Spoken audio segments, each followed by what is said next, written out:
It is often known in families that sisters fight, and if you have a sister yourself, you probably know that better than anyone else. In our story, we are going to be talking about two sisters, both Hollywood stars whose feud would not only last a lifetime, but would remain in the public eye for decades. Today, we will discuss the battle between sisters Olivia de Havilland and her sister Joan Fontaine. Before we begin, remember to subscribe and at least flirt with that like button before hitting it. Thanks again and enjoy. Our story begins with a man named Walter de Havilland. Walter was an English professor who was living in Tokyo, teaching students at the Imperial University. Walter mostly spent his time alone and lived the single bachelor life. That was until the day he met a woman named Lillian Augusta Roos. The two met in 1913 when Lillian was visiting Japan as a British tourist. Lillian was a well-accomplished stage actress who enjoyed singing and had previously toured around the United Kingdom. After their initial meeting in 1913, the two began dating, and the following year they would marry.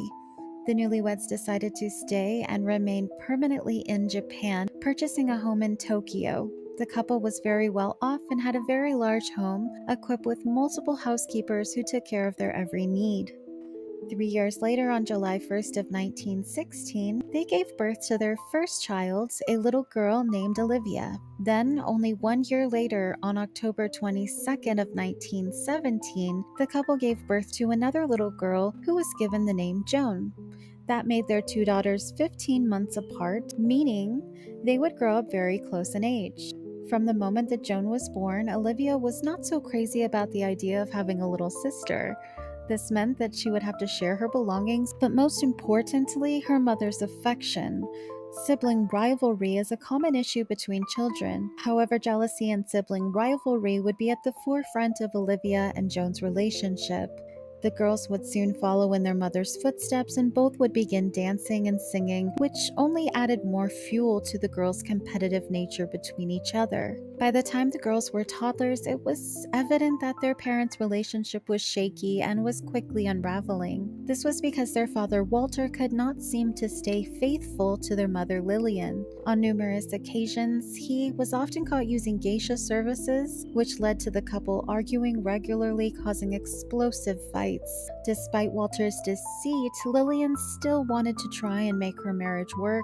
Lillian began expressing her desire to leave Japan as she was homesick and thought it would be the best thing not only for her, but for her daughters. Maybe it could even give her marriage the fresh start it so desperately needed. Walter agreed with Lillian, and he ultimately decided that this would be a good thing for the family. The family picked out a moving date and put a plan into motion to move back to the United States, to the state of California. The couple decided that Lillian would leave first along with their two daughters, and Walter would come at a later date. That way he could finish clearing up some business matters and tie up any loose ends that needed to be resolved. In 1919, Lillian packed up the girls and they left on a plane bound for California. Everything felt hopeful for Lillian, and it seemed like this would be a fresh start for their family. However, the problem was that Walter never showed up to meet them in California ever. Walter decided to stay in Japan and abandon his family altogether. He would later end up marrying his housekeeper, the same woman that tended to his wife and daughters. So it was safe to say that Walter was not a good husband, a good father, or a good man. Back in California, Lillian bought a Tudor-style home located in San Francisco and settled in raising her two daughters as a single mother. Lillian absorbed herself in not only being a mother, but also took time to train the girls in the performing arts. The girls took dance and piano lessons alongside drama, music, and acting.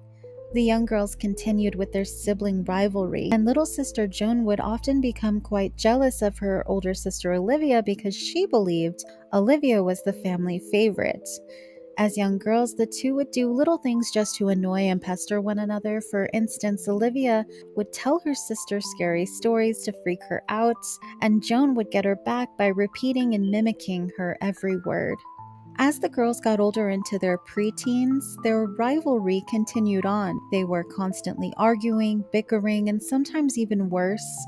Their fights escalated to hair pulling, name calling, and wrestling each other to the ground. Younger sister Joan would experience many health issues throughout her childhood, which was anemia combined with different types of infections. This was another factor that would cause more animosity between the girls.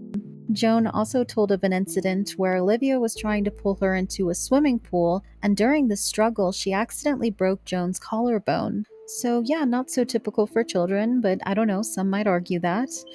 It was just this constant push and pull of sibling rivalry that spiraled throughout the years, and it never really went away or resolved itself as many sibling issues do. As teens, the girls attended Los Gatos High School near their home in Saratoga. Olivia continued drama and arts in high school and participated in several school plays. She loved how she felt on stage and grew a huge heart and passion for acting. Not only did Olivia have a love for acting, but she also had expressed a desire to become an English school teacher. So in 1934, after she graduated high school, she attended Mills College, located in Oakland, California, after earning a scholarship. In college, Olivia continued to keep up with her acting, but at this point, she mostly had her sights set on teaching. So, when Warner Brothers confronted her and offered her a role in a film, Olivia was excited, but initially she declined their offer. While it was an amazing opportunity, she didn't believe that participating in the film would lead anywhere long term. She believed the more responsible thing to do would be to remain focused on teaching. Warner Brothers, however, had their minds made up. They wanted Olivia, so they would give her an offer that she could not refuse. Warner Brothers offered her a 5-year contract with a starting pay of $200 per week. Olivia said yes, this was an offer that she could not refuse, and it would promise stability. The beginning of her professional acting career would now blossom, and her fate was changed forever. While everyone was happy and proud of Olivia over this life-changing news, there was one member of the family who was not so thrilled, and that was her little sister Joan. Joan saw all the attention her sister was receiving and decided she too wanted what her sister had, an acting career. She instantly began begging her mother to help her get a contract of her own. In 1934, Olivia signed her contract and began filming A Midsummer Night's Dream. Only a year later, in 1935, little sister Joan finally got what she wanted and received her own contract from RKO Studios. Their mother, Lillian, soon became a full-time momager and was simultaneously handling both girls' newfound careers. When Joan received her new contract, Mother Lillian confronted Joan and asked her what she wanted her new stage name to be. Joan was a little taken off guard by this question, as she assumed that she would keep her given name, Joan de Havilland. She expressed to her mother that she wanted to keep her name the same, and Lillian's response to this was absolutely not. She feared that if her daughters used the same surname, it would cause too much confusion in their industry, and it was decided that Joan would go by the name of Joan Fontaine instead. To everyone on the outside, the decision made sense professionally, but to Joan, it felt like dismissal, and it left a bad taste in her mouth. For older sister Olivia, her career took off from the start. She landed multiple roles back to back and seemingly had immediate success, whereas her sister Joan seemed to have a more difficult time from the beginning. Her career just stalled. While she was receiving some jobs, they were only small supporting roles. Then, by the time she finally received leading roles, the movies ended up being poorly received. Over time and through the length of their careers, Olivia always seemed to outshine her sister, leaving Joan to feel second best. She never could quite escape sitting in her sister's shadow.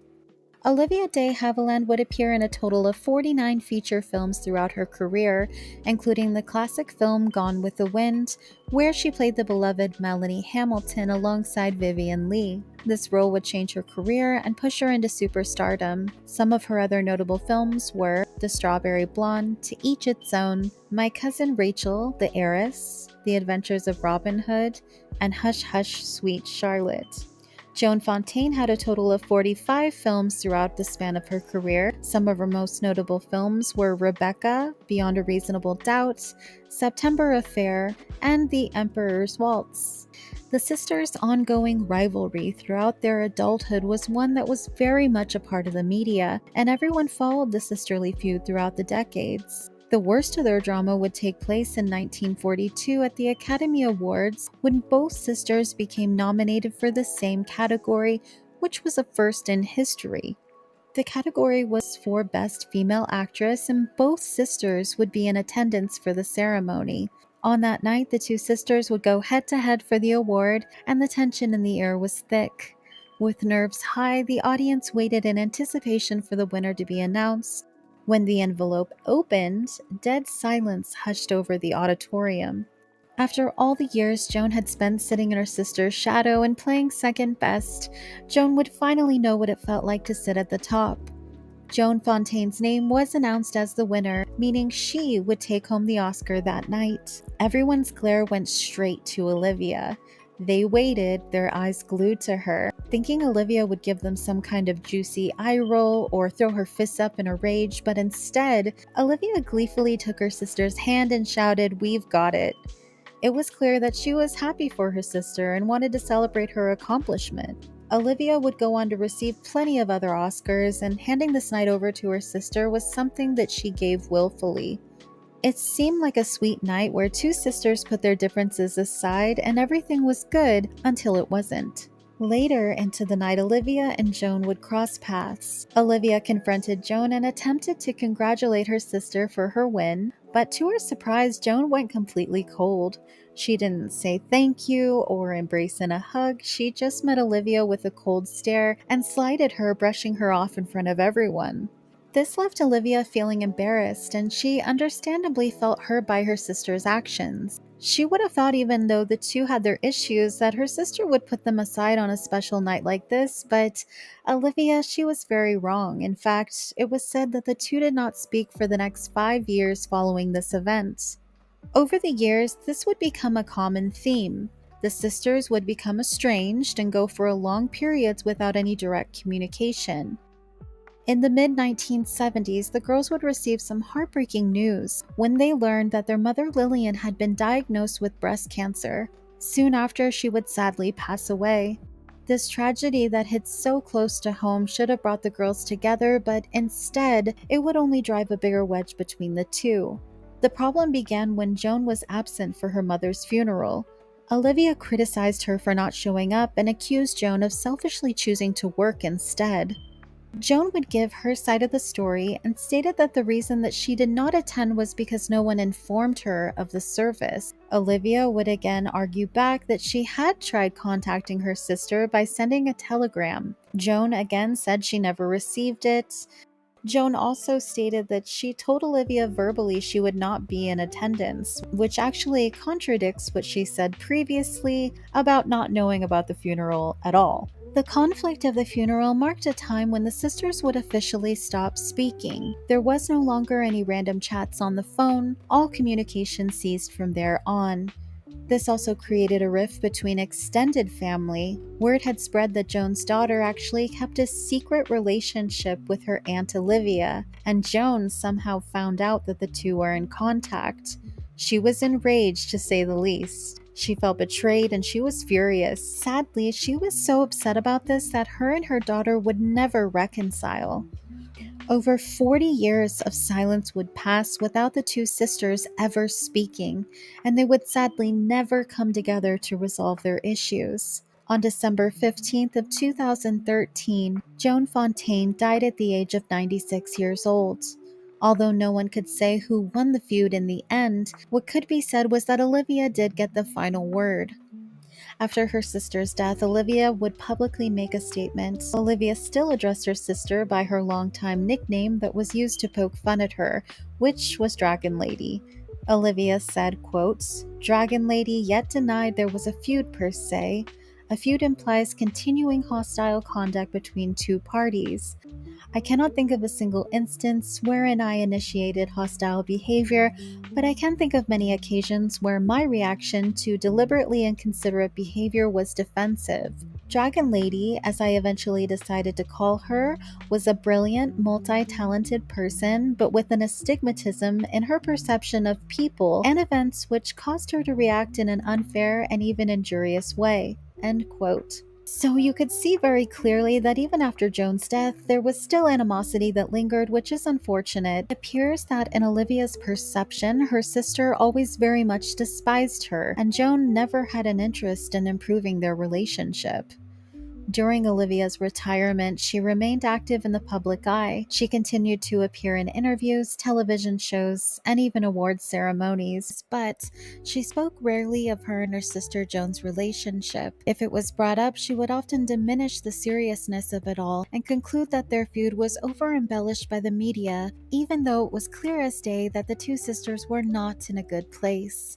In 2018, Olivia was named a Dame by Queen Elizabeth herself, and President George W. Bush also presented her with the National Medal of Arts. The majority of her retirement was spent in Paris, France, and on July 26 of 2020, Olivia de Havilland passed away at the age of 104 years old.